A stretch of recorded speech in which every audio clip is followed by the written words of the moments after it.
Hello, and thank you for viewing this Return to the Workplace webinar provided by your Employee Assistance Program provider, ENI. In the blink of an eye this past March, a novel coronavirus flipped our world upside down. Businesses shuttered both temporarily and permanently, millions were laid off or furloughed, education became virtual, homes transformed into offices, daycares, schools, movie theaters, restaurants, bars, and bakeries, and toilet paper became the hottest commodity on the market. Words and phrases like pandemic, stay-at-home order, mask mandate, and social distancing were woven into our everyday conversations.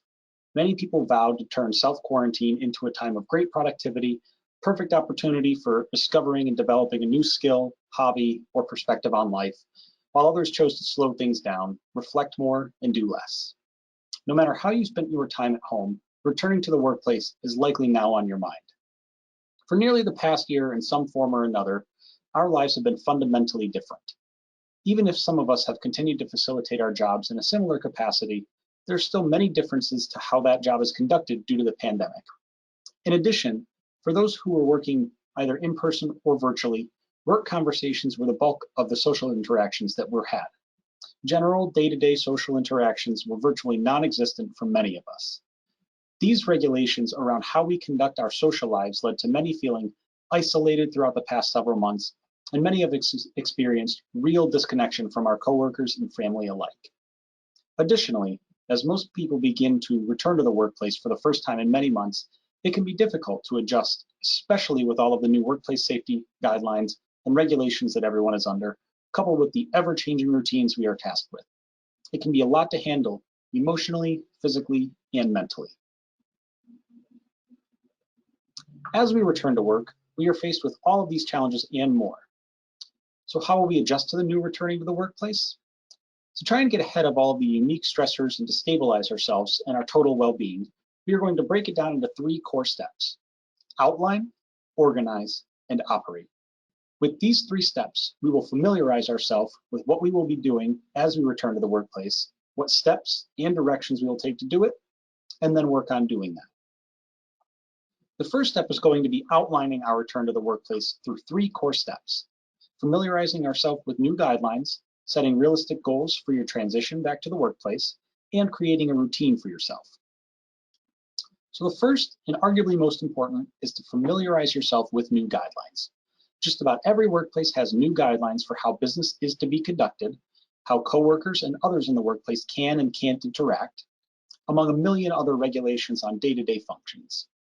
Familiarize yourself with the guidelines specific to your team and how your transition back into the workplace will take place. The next step, which is optional, is to set realistic goals for your transition. So this would be to come up with some definitive things that you want to accomplish soon after returning. But always remember that it is okay to not finish every single thing on your to-do list. As you get refamiliarized with the workplace, it is important to understand that there will be an adjustment period. Instead of focusing on the things you are not able to complete, focus on tasks you were able to finish. Working in a new environment is difficult, even if it is somewhat familiar. Recognize your victories no matter how small they are. The third and final piece of our outline should be to create a routine at home and stick to it. Many of us had set routines prior to the shift to working from home, and those routines were largely upended very quickly. Now, we should use this as a time to create a new routine that works for us, even if it is similar or the same to the old one we had prior to working from home. Routines are a very practical way to practice general discipline, but they can also be much more beneficial than we realize. Getting up at a set time, making a well-balanced breakfast, and getting yourself ready for the day in a set routine can have a positive effect on your mental health. It is also important to remember that not only yourself, but the whole house will need a routine as well. Kids have unfamiliar school expectations and demands that they are trying to navigate daily as well. Set clear expectations on their school so that they can have set times for schooling and set times for personal as well, both in the evening and mornings. The second step is to organize yourself in your new, albeit old, setting. And again, you'll be doing this through 3 core steps. The first is to take your time settling in. This past year has been extremely stressful. While it may seem like returning to the workplace means everything has to immediately go back to how it was, and everyone will immediately return to the same jobs that they were doing in the same capacity right away, this is not only impractical but largely not possible for many of us. There will be an adjustment period, and it is important to recognize that.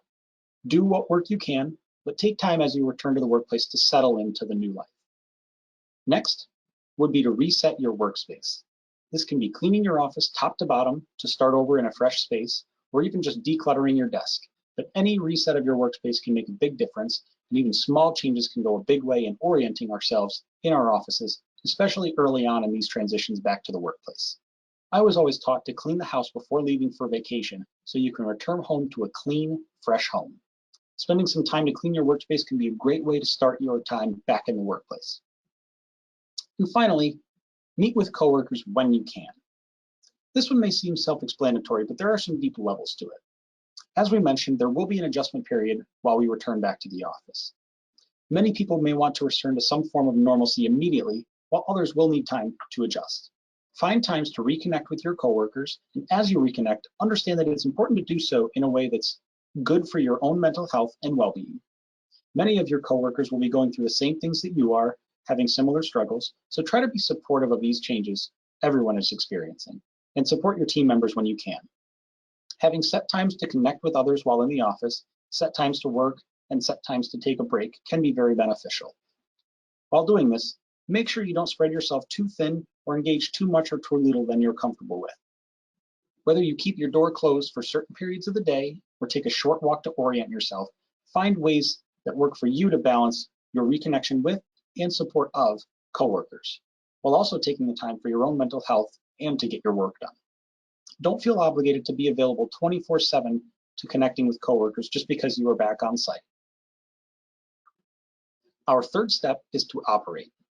Taking what we set out in the previous two steps, start working. In the end, everyone has duties that need to be done, deadlines that need to be met, and people counting on them. Making sure you get everything you need to done while also balancing the transition back into the workplace will be difficult to manage for many. But by outlining the things that need to be done and organizing ourselves, our time, and our workspace, we can help make the transition easier for ourselves and everyone around us. Through all of this, remember that it's important to maintain your work-life balance. This means understanding that there should be a definitive line between time spent working and time spent relaxing. Many of you were used to routines of getting up in the morning, getting yourself and your family ready, and preparing for a productive day in the office. Then, as we moved towards working from home, our entire routine and sense of stability was turned on its head. Now, with the return to in-person work forthcoming for many of us, that routine we've spent several months operating under is getting reverted again. With our current restrictions and the constant changing of previous daily constants, it is understandable to struggle with all of these adjustments. This change can really create a challenge to stay on track and maintain your mental stability. As we make these transitions back into the workplace, many of us will still have things in our home that are work-related and may lead you to feeling like you need to get work done simply because you have the ability to do so. Putting true lines of separation between your work and personal life is both expected and healthy. Along with this, please remember that it is also both expected and healthy to reach out for assistance when you need it. That is why the NexGenEAP is here. We can provide you with services that are designed to help you maintain your work-life balance and improve your total well-being. From short-term mental health counseling, to individualized wellness coaching sessions, and many more services, the NexGenEAP stands ready to assist in whatever way we can. Thank you.